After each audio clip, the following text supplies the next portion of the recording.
आइए हम पढ़ेंगे नीति वचन उसका 30 अध्याय।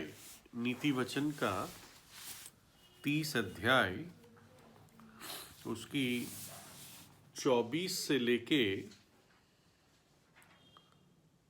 28 आयत है ना। मैं पहला वर्स इंग्लिश में पढ़ देता हूँ। There are 4 things which are little upon the earth, but they are exceedingly wise। Hindi में है,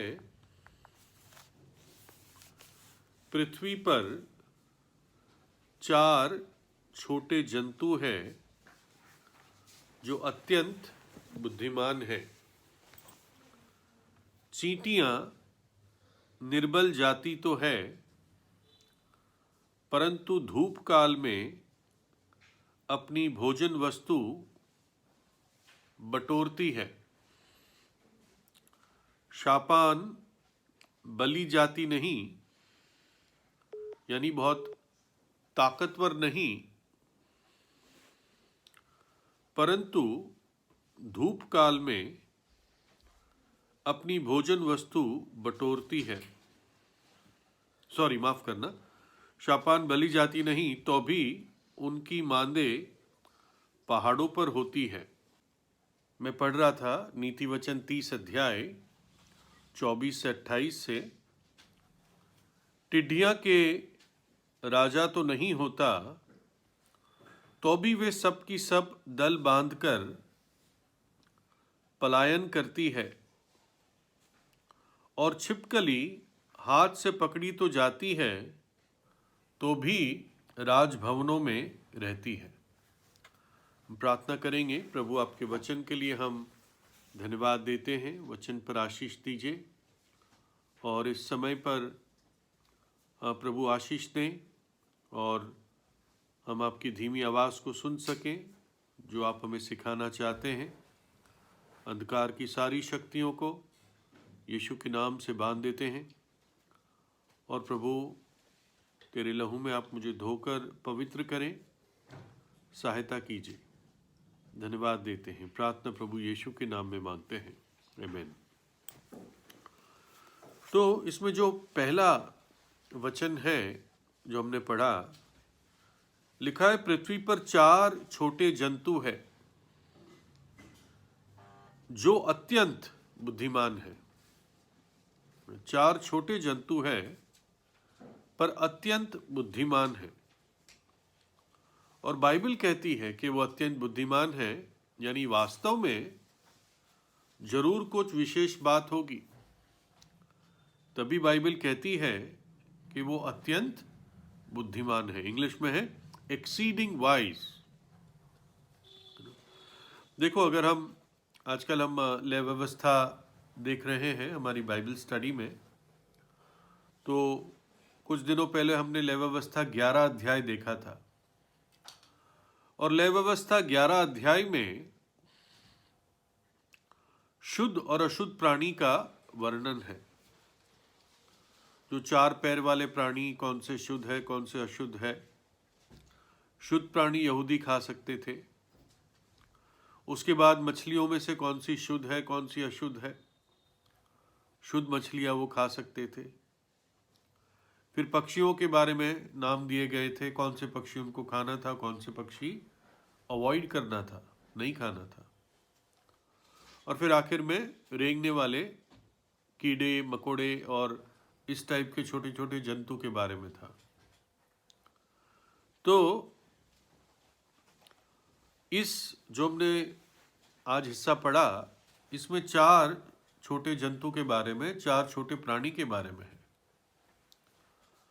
और इन 4 प्राणियों में से 3 अशुद्ध प्राणियों में आते थे, यानी यहूदी लोग वो खा नहीं सकते थे।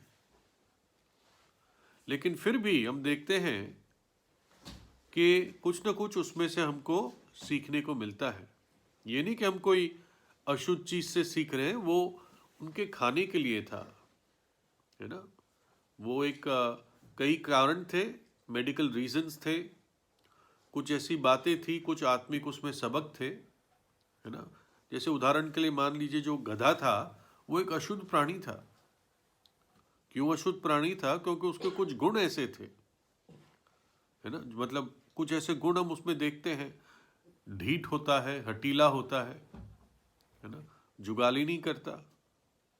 लेकिन ऐसे अशुद्ध गधे पर प्रभु यीशु मसीह एक बार बैठता है, और जब बैठता है तो वो यरूशलेम में भी प्रवेश करता है। तो इसलिए एक अशुद्ध व्यक्ति जब प्रभु यीशु उसके जीवन में आता है तो उसका भविष्य उस व्यक्ति का बदल जाता है। तो हम देखते हैं कि 4 यहां पे नाम दिए गए हैं: चींटियां, दूसरा शापान, तीसरा टिड्डियां और चौथा छिपकली। पहले हम चींटियों के बारे में देखते हैं,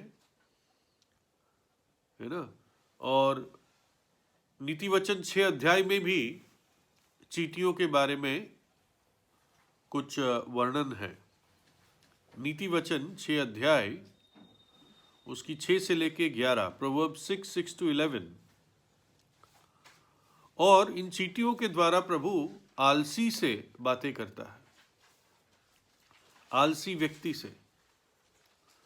तो हम में से जो अपने आप को आलसी समझता है ईमानदारी से, तो प्रभु हमसे बात कर रहा है वचन से, वचन के द्वारा।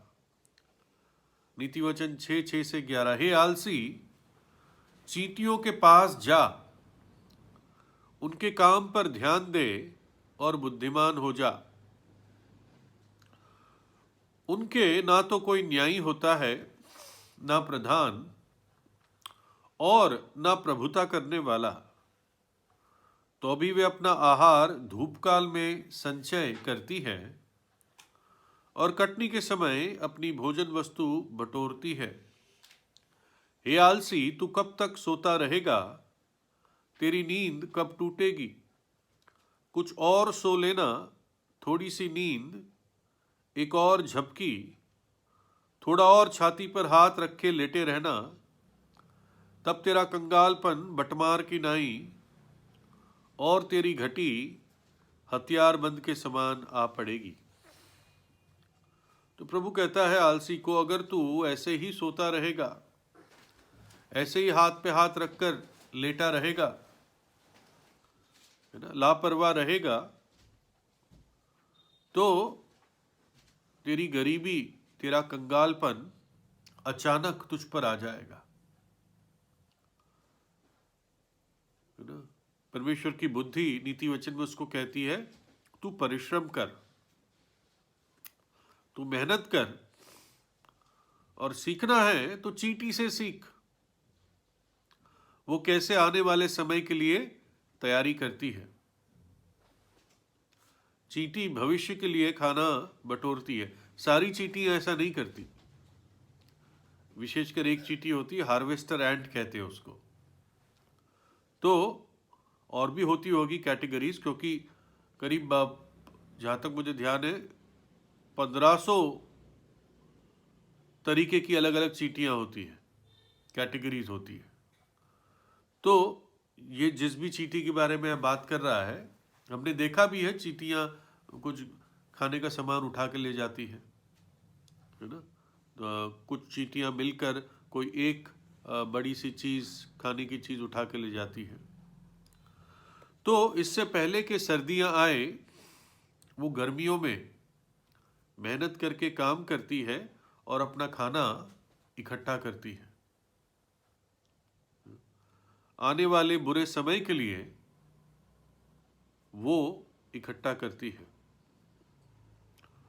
कुछ हमारे अच्छे भाई विश्वासी होते हैं जो उन विश्वासियों की आलोचना करते हैं जो किसी ऐसे समय के लिए कुछ इकट्ठा करके रखते हैं।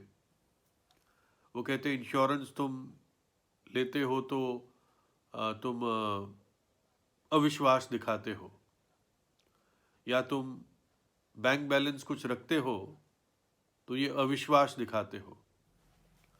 ठीक है, मैं सोचता हूँ कि ये हर विश्वासी का अपना विवेक है, लेकिन ये भी नहीं कि हम सिर्फ उस मूर्ख किसान की तरह सिर्फ इकट्ठे करते जाए और लालची बने रहे। मैं ये नहीं कह रहा हूँ, लेकिन यहाँ पर प्रभु खुद कहता है, तू चींटी से जाके सीख। चींटी को मालूम है कि ऐसा समय आने वाला है कि वो कुछ कर नहीं पाएगी तब, तो इसलिए वो परिश्रम करके इकट्ठा करती है। कुछ लोग हैं जो अपने मौत के बाद आने वाले समय के लिए भी तैयारी नहीं करते, है ना। बाहर के देश में लोग अपने फ्यूनरल के लिए, दफनाए जाने के, जब मिट्टी का समय आता है आदमी के मरने के बाद, तो उसकी तैयारी तो कर लेते हैं। कब्रिस्तान बुक कर लेते हैं, जगह बुक कर लेते हैं, पत्थर बनवा लेते हैं, परिवारजनों को कह देते हैं, है ना। ऐसे भी इश्तिहार होते हैं, एडवर्टाइजमेंट के, अभी पैसा दे दो और फिर चले जाना, यानी मरने के लिए, जब मरने के बाद चले जाओगे उसके पहले पैसा दे दो ताकि तुम्हारी बुकिंग हो जाए, ठीक है ना। लेकिन यहाँ पर इस प्रकार के अरेंजमेंट के बारे में बात नहीं की जा रही है, मृत्यु के बाद की, है ना। विशेषकर वो व्यक्ति खतरे में है जिसने अब तक अपना भविष्य जो मृत्यु के बाद का है उसको सुरक्षित नहीं किया, है ना। वही व्यक्ति सुरक्षित है जो मसीह में है, वही व्यक्ति सुरक्षित है जो मसीह में आंख बंद करता है ना। नहीं तो परिणाम भयानक है, नरक की आग है। विश्वासी के लिए भी उसको इस बात को हमेशा सामने रखना है कि मुझे सिर्फ इसी पृथ्वी पर प्रभु ने नहीं रखा। अगर तुम्हारी आशा मसीह में सिर्फ इस दुनिया के लिए है तो तुम सब मनुष्यों में सबसे अभागे व्यक्ति हो, है ना। हमारी आशा इसके बाद की भी है, विशेषकर इसके बाद की है। तो इसलिए उसके लिए भी हम हमारे जीवन को इस तरह ढालें कि प्रभु इस बात को देखे कि हाँ, ये अपने परमेश्वर से मिलने के लिए वास्तव में तैयार होता है, हो रहा है। ये मूर्खता की बात है कि हम सिर्फ शारीरिक शरीर के लिए, शारीरिक जीवन के लिए ही चिंता करें और हमारे प्राण और आने वाले समय के लिए हमारी कोई भी चिंता नहीं है। रोम का एक दुष्ट राजा था जिसने कई लोगों को मरवाया था। उसका नाम हेड्रियन था, रोमी राजा हेड्रियन। और जब वो मर रहा था तो उसने ये कहा कि अब मेरे सिर के लिए कोई मुकुट नहीं है, अब मेरी आंखों से देखने के लिए कोई सुंदरता नहीं है, अब मेरे कान से सुनने के लिए कोई संगीत नहीं है, और मेरे पेट के लिए अब कोई खाना नहीं है। लेकिन मेरे प्राण है, मेरे प्राण, तेरा क्या होगा, है ना। वो इस आशा रहित स्थिति में मरा, है ना। और ये सच बात है कि हर एक व्यक्ति को, है ना, मरना है।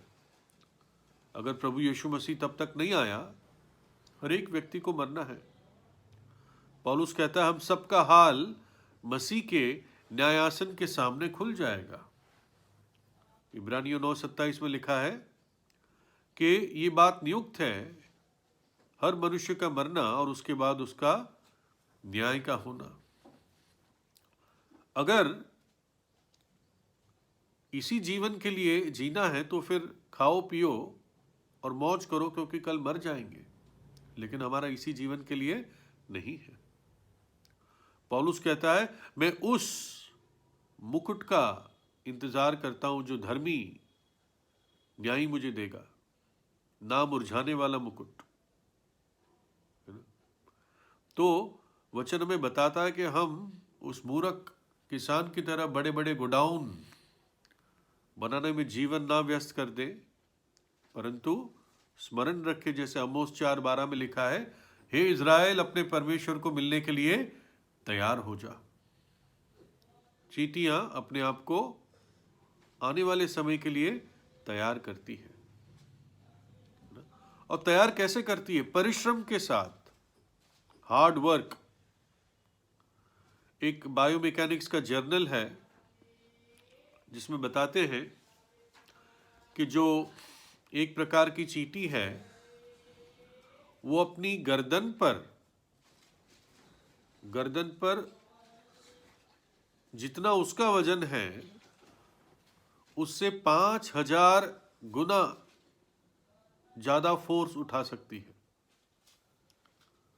फोर्स है ना, जैसे आप देखोगे कुछ चीजें आप हाथ से नहीं उठा सकते, ये भाई लोग समझ पाएंगे, लेकिन कंधे से आप कोई चीज आसानी से उठा पाएंगे, कंधे से फोर्स लग सकता है।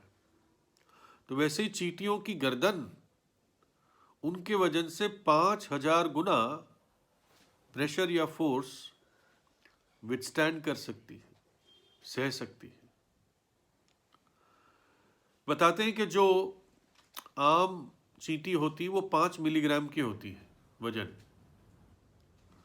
और जहां तक वजन उठाने की बात है, मतलब शरीर से, गर्दन से नहीं, शरीर से, तो वो 50 से 100 गुना जितना उसका वजन है उससे ज्यादा उठा सकती है, उतना उठा सकती है। तो एवरेज अगर हम 75 गुना भी समझ लें तो एक चींटी करीब 4.75 ग्राम, 0.375 ग्राम का वजन उठा सकती है ना। तो एक आदमी को उठाने के लिए करीब, किसी ने अंदाजा लगाया, 3000 चींटियां लगती हैं। तो एक आदमी अगर सड़क पे पड़ा हो और उसको उठाना हो तो 3000 चींटी उसको उठाकर ले जा सकती है ना। इतना वो मेहनत करती है, परिश्रम करती है। लिखा है नीति वचन 10 अध्याय की 4 आयत में, जो काम में ढिलाई करता है वह निर्धन हो जाता है, परंतु कामकाजी लोग अपने हाथों के द्वारा धनी होते हैं, है ना। The hand of the diligent maketh rich, जो कार्यशील अपने हाथों से काम करते हैं, परिश्रम करते हैं, अपना काम करते हैं चुपचाप, कहता है वे अपने हाथों के द्वारा धनी होते हैं। लेकिन जो ढिलाई करता है वो निर्धन हो जाता है, जो होता है वो भी चला जाता है। और नीति वचन 12:24 में लिखा है, कामकाजी लोग प्रभुता करते हैं, परंतु आलसी बेगारी में पकड़े जाते हैं। जो मेहनत करता है, अपने काम में लगा रहता है, वो प्रभुता करता है, लेकिन आलसी व्यक्ति बेगारी में पड़ जाता है, उधार में पड़ जाता है ना। तो पहला सबक हमारे लिए चींटियों से है, जो इतना एक छोटा जंतु है, कीड़ा है, परंतु बाइबल कहती है अति बुद्धिमान है ना, अति बुद्धिमान है। दूसरा जो प्राणी हम पढ़ते हैं वो है 26 आयत में, और लिखा है शापान बलि जाति नहीं। इसका सही अनुवाद होगा, बलि मतलब ताकतवर। शापान सामर्थी जाति नहीं, तो भी उनकी मांदे पहाड़ों पर होती है। तो जो शापान ये होते हैं, इनको इंग्लिश में रॉक बैजर्स कहते हैं, हाइरैक्स फैमिली के होते हैं, और दिखने में ये खरगोश जैसे होते हैं, लेकिन खरगोश की फैमिली के नहीं होते। ये मोरलेस चूहे की फैमिली के होते हैं, है ना। और इनके लंबे बाल होते हैं, छोटी सी पूंछ या पूंछ नहीं होती, और गोल कान होते हैं। और ये कमजोर होते हैं अपने आप में, डरपोक टाइप कमजोर, और अपना बचाव नहीं कर सकते। है ना। जैसे बिल्ली होती है, अगर उसको आप कुछ करो तो वो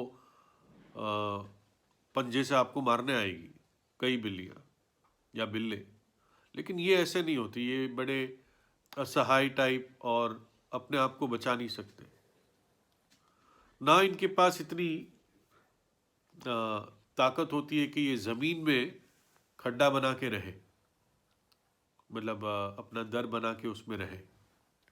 तो ये क्या करते हैं, ये चट्टान की तरेड़ों में अपना घर बनाते हैं, है ना। तो चट्टान की तरेड़ों में अपना घर बनाते हैं, और इसलिए बाइबल इनको क्या कहती है, अति बुद्धिमान है ना। चट्टान एक तो ऊंचा स्थान होता है, और दूसरा अपने आप नेचुरली जो प्राकृतिक रीति से उनको जगहें तरेड़ें मिल जाती है चट्टान में, वो उसी में अपने घर को बना लेते हैं। लय व्यवस्था में भी लिखा है कि ये शापान अशुद्ध प्राणी होता है, और मनुष्य भी ऐसा ही है, अशुद्ध है और अपने आप को बचा नहीं सकता, है ना। अशुद्ध है और अपने आप को बचा नहीं सकता, और इसलिए एक बुद्धिमान व्यक्ति जिसको साधारण बुद्धि है, वो समझ पाता है कि मैं पापी हूं, अशुद्ध हूं, और अपने आप को नहीं बचा सकता। दाऊद कहता है भजन 61:2 में कि जो चट्टान मुझसे ऊंची है, तू वहीं पर मुझे ले जा। जो चट्टान मुझसे ऊंची है, तू मुझे वहीं पर ले जा। Lead me to the rock that is higher than I. वही चट्टान जो मुझसे ऊंची है मुझे बचा पाएगी, मुझे सुरक्षित रख पाएगी। आपको याद होगा कि निर्गमन में मूसा एक बार अपनी मशहूर प्रार्थना करता है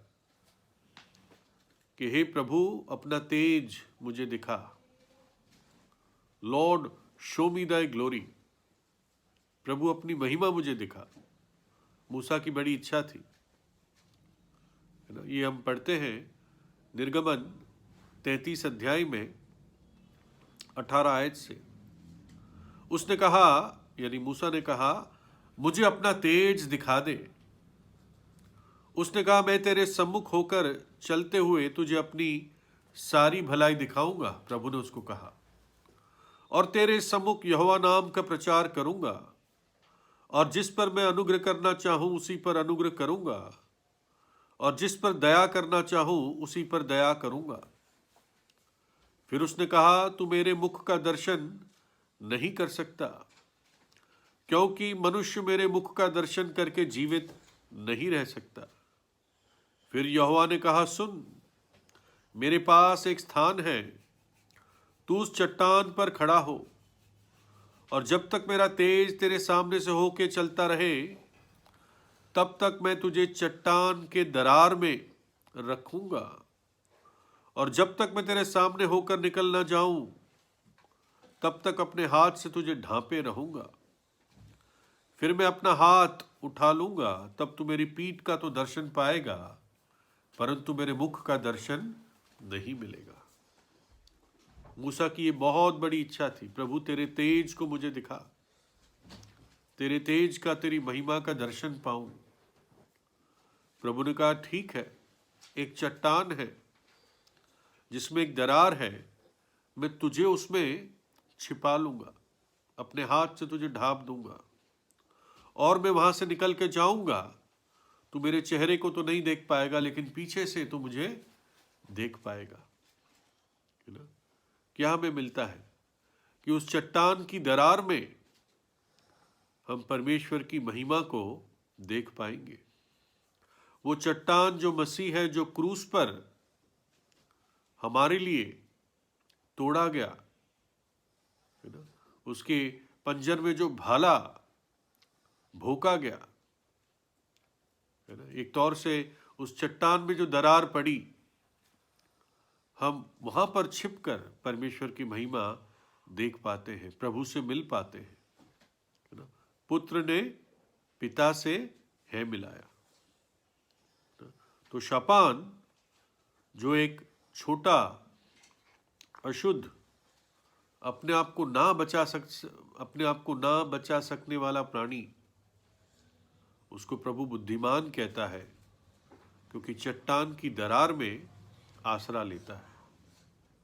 जिन्होंने प्रभु यीशु मसीह में आसरा लिया वो बुद्धिमान है। जो विश्वासी मुश्किल के समय में उसी चट्टान के पास जाता है वो अति बुद्धिमान है। दाऊद कहता है, मुझे उसी चट्टान पे ले जा जो मुझसे ऊंची है। तीसरा प्राणी टिड्डियां हैं,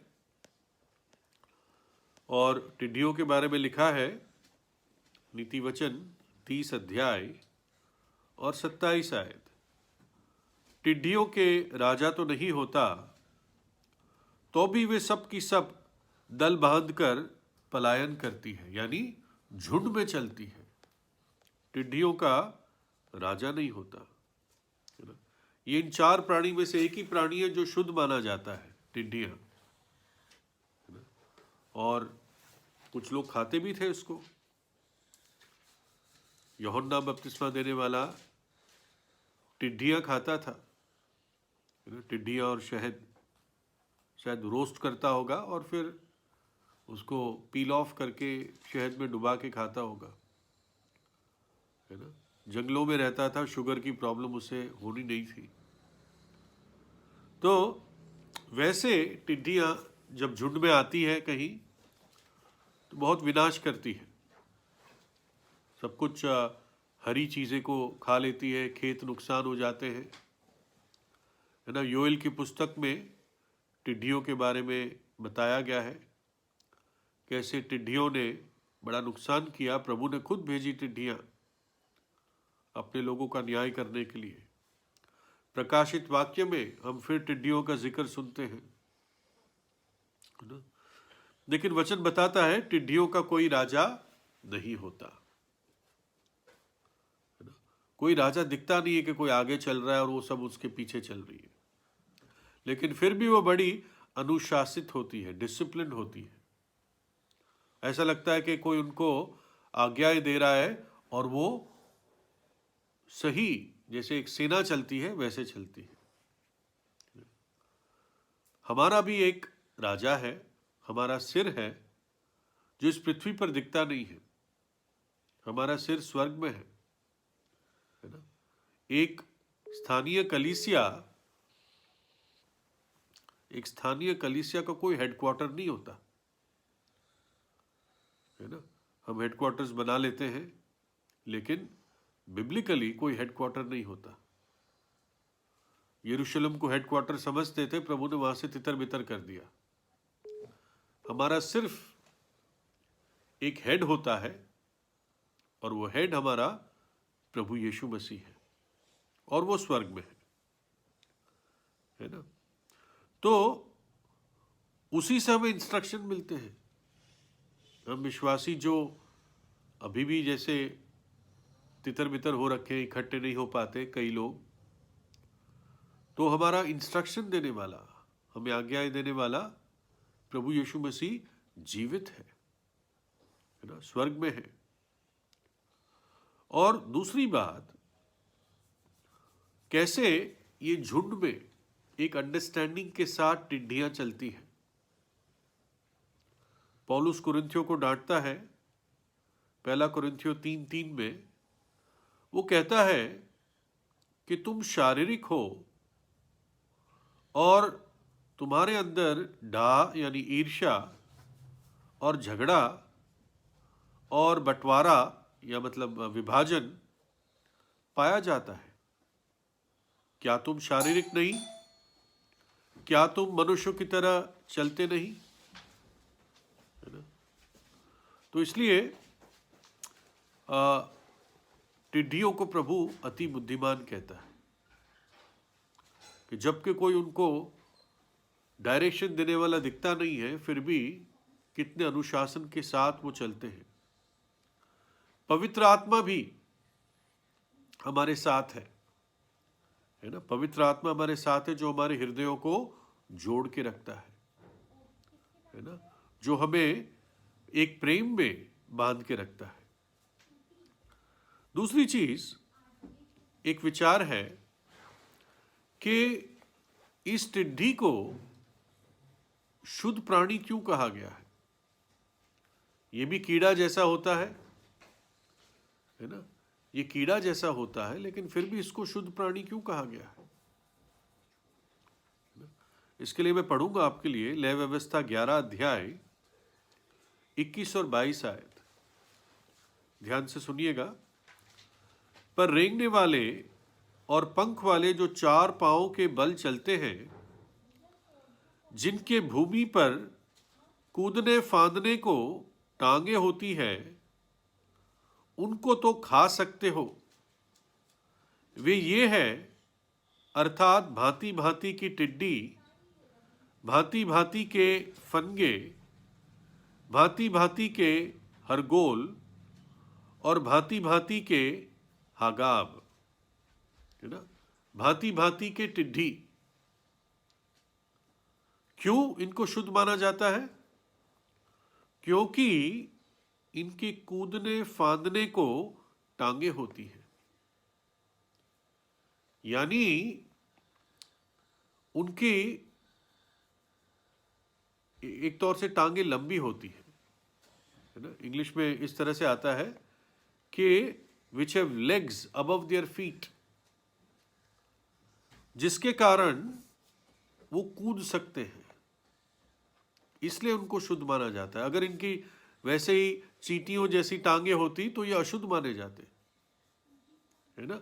लेकिन ये शुद्ध माने जाते हैं क्योंकि उनके पास कूदने फांदने की टांगे होती है ना। और इसमें क्या सत्य है? सत्य ये है कि एक टिड्डी कूद सकती है ना, कूद सकती है, फांद सकती है, एक जगह से दूसरी जगह जंप कर सकती है। आपने देखा भी होगा, ग्रास हॉपर जो होता है वो इसी कैटेगरी में आता है। वो एक जगह से दूसरी जगह जंप करता है ना। मुझे 1 मिनट आप दीजिए, मैं जरा रोक रहा हूँ, 1 मिनट।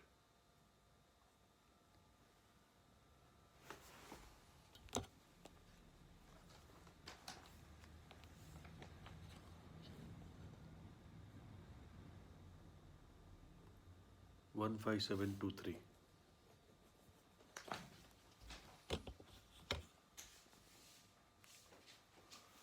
माफ कीजिएगा, डिस्टर्बेंस बहुत हो रहा है आज। तो ये क्यों इसको प्रभु शुद्ध कह रहा है? क्योंकि इसके पास कूदने फांदने की एबिलिटी है, ताकत है ना। आप ये सोचिए कि जो भगोड़ा बेटा जब बाप के घर से दूर चला गया और सुअरों के साथ उसका जीवन निर्वाह होने लग गया, इतने बुरे हाल में वो आ गया, है ना। तो इतने बुरे हाल में वो आ गया तो एक समय आया जब उसकी आंखें खुली और उसने क्या किया? उसने निर्णय लिया, मैं अपने पिता के पास जाऊंगा और इस प्रकार से मैं अपने पाप को मानूंगा। मैं अपने पाप को मानूंगा। परमेश्वर जो स्वर्ग में है, मैंने उसके विरुद्ध पाप किया है और पिता तेरे विरुद्ध पाप किया है। मैं योग्य नहीं हूं कि अब तेरा बेटा कहलाऊं, मुझे अपने सेवक की तरह ग्रहण कर ले, है ना। तो हम देखते हैं कि जैसे उसने निर्णय लिया और वहां से उठ के चला, उसका सब कुछ बदल गया, है ना। एक तौर से कह सकते हैं वहां से वो कूद के निकला, कीचड़ के स्थान पर वो बना नहीं रहा, उसके अंदर एक टिड्डी की तरह कूदने फांदने की शक्ति थी, सामर्थ्य थी।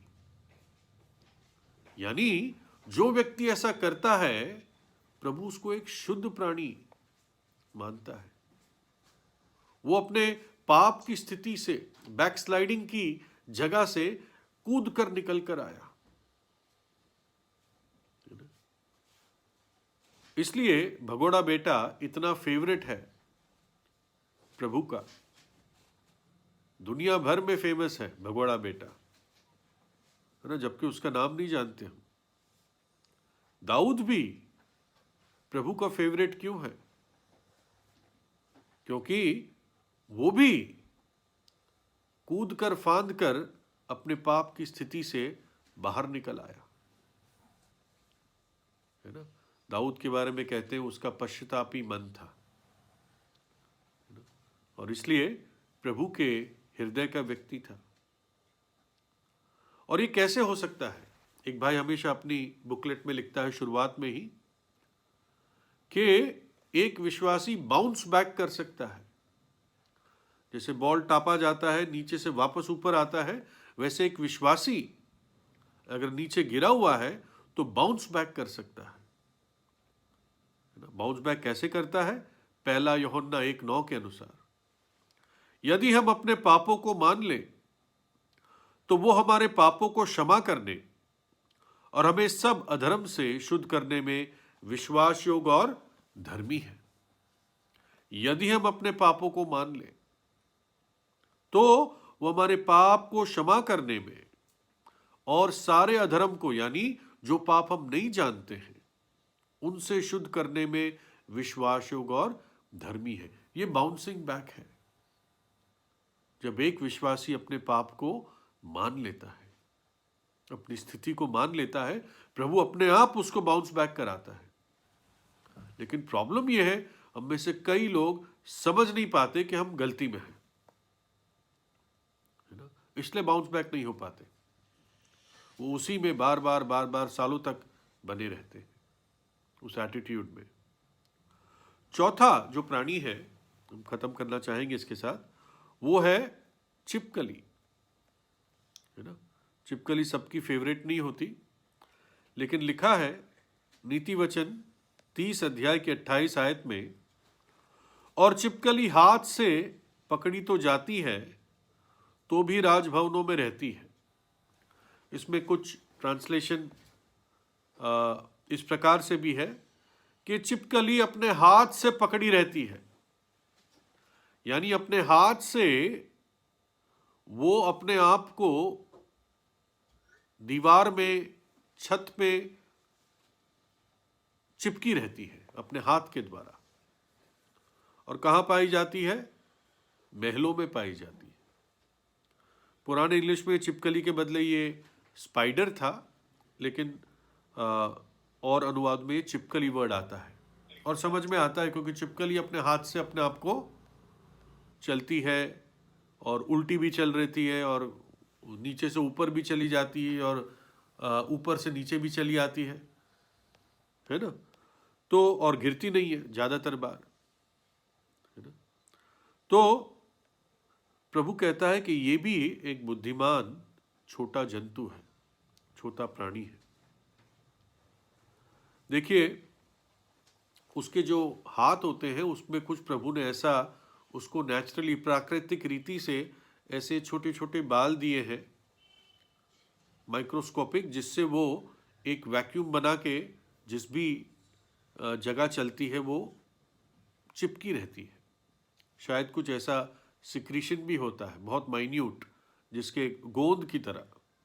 ये भी नहीं कि वो चिपकी रहती है, वो चल भी सकती है आगे तेजी से, है ना, लेकिन गिरती नहीं है। और लेकिन कहाँ पाई जाती है? महलों में पाई जाती है, राजा के महलों में पाई जाती है। और यहां पर एक थॉट है कि हमारा विश्वास हमें राजा के महल में पहुंचाता है और वहीं पर बनाए रखता है। लिखा है इब्रानियों 10 में 35 और 36, सो अपना हियाब ना छोड़ो क्योंकि उसका प्रतिफल बड़ा है, क्योंकि तुम्हें धीरज धरना अवश्य है, ताकि परमेश्वर की इच्छा को पूरी करके तुम प्रतिज्ञा का फल पाओ। अपने विश्वास को ना छोड़ो, अपने हियाव को ना छोड़ो, चिपके रहो उन प्रतिज्ञाओं के साथ। यही विश्वास हमें महापवित्र स्थान में शुरुआत में ले गया जब हमारा उद्धार हुआ, है ना। उसी इब्रानियों 10 में 19-20 में वो कहता है, सो हे भाइयों, जबकि हमें यीशु के लहू के द्वारा उस नए और जीवते मार्ग से पवित्र स्थान में प्रवेश करने का हियाब हो गया, और उसने पर्दे अर्थात अपने शरीर में से होकर हमारे लिए अभिषेक किया है। यानी यहां पर लिखने वाला कहता है कि यीशु मसीह के शरीर के टूटने के द्वारा और प्रभु यीशु के लहू के द्वारा हम महापवित्र, सबसे पवित्र स्थान में पहुंच पाए, विश्वास के द्वारा, है ना। और जैसा पर्दा पहले यहूदी को रोकता था, महायाजक को एक दिन को छोड़कर बाकी दिन महापवित्र स्थान में जाने से रोकता था, तो यहां पर इब्रानी में कहता है अब कोई रोकने वाली चीज नहीं है। एक विश्वासी अब जा सकता है विश्वास से, है ना। उस राजा के महल में, उसके महापवित्र स्थान में विश्वास के द्वारा जा सकता है ना। और विश्वासी को क्या कहता है? वो कहता है अपना हियाव मत छोड़ो, अब विश्वास से बने रहो। जब मनुष्य का पुत्र आएगा तो क्या पृथ्वी पर विश्वास पाएगा? धर्मी जन विश्वास से जीवित रहेगा। उद्धार तो विश्वास से ही है, लेकिन धर्मी जन विश्वास से जीवित रहेगा। पौलुस कहता है मैं जानता हूं, पहले 2 तीमुथियुस 1:12 में, मैं जानता हूं मैंने किस पर विश्वास किया है, और इस बात के लिए भी मुझे पूरा निश्चय है कि जो मैंने उसके हाथ में सौंपा है वो उस दिन के विरुद्ध या उस मुश्किल के दिन के समय उस चीज को संभाल के रखेगा। I know whom I have believed, and I am persuaded that he is able to keep that which I have committed unto him against that day. फिलिपियों 1:6 में कहता है मुझे पूरा निश्चय है कि जो भला काम तुम्हारे अंदर उसने शुरू किया है वो यीशु मसीह के आगमन तक बनाए रखेगा। तो हम ये कुछ प्रैक्टिकल सबक है जो इस 4 प्राणियों से सीखते हैं, जो छोटे जंतु है पृथ्वी पर परंतु अति बुद्धिमान है। चींटी जो हमें आने वाले समय की तैयारी के लिए बताता है ना, इस जीवन के बाद के समय के लिए भी, और परिश्रम के बारे में। हे आलसी, चींटी के पास जाकर सीख। शापान जो सामर्थ्य नहीं होते परंतु चट्टान की दरारों में अपने घर को बनाते हैं, है ना। जिन्होंने मसीह को अपना शरण स्थान बनाया वो सदा के लिए सुरक्षित है। परमेश्वर हमारा शरण स्थान और सामर्थ्य है, तत्पर से मिलने वाली सहायता है, इसलिए हम नहीं डरेंगे। टिड्डियां जो शुद्ध मानी जाती है, जो अनुशासन से चलती है, इंस्ट्रक्शंस मानती है, ऐसे लीडर की जो दिखता नहीं है। हमारा लीडर, हमारा राजा, हमारा सिर स्वर्ग में है, जिसकी इंस्ट्रक्शन, जिसकी आज्ञाएं हम मानते हैं, जिसके पास कूदने की शक्ति है, अपनी स्थिति से, अपनी उस आदत से, अपनी उस व्यवहार से कूदकर बाहर निकलती है। भगोड़ा बेटा था, दाऊद था उदाहरण के लिए। और चौथा छिपकली जो राजा के महल में पाई जाती है ना। हमारा विश्वास ही हमें उस महल में पहुंचाएगा जिसके बारे में प्रभु यीशु मसीह ने कहा कि मेरे पिता के घर में बहुत से रहने के स्थान है, अगर ऐसा ना होता तो मैं तुम्हें बता देता। मैं तुम्हारे लिए एक जगह तैयार करने जाता हूं और मैं तुम्हें दोबारा लेने के लिए आऊंगा ताकि जहां मैं हूं वहां तुम भी रहो। तो प्रभु हमें इन वचनों के द्वारा आशीष दे।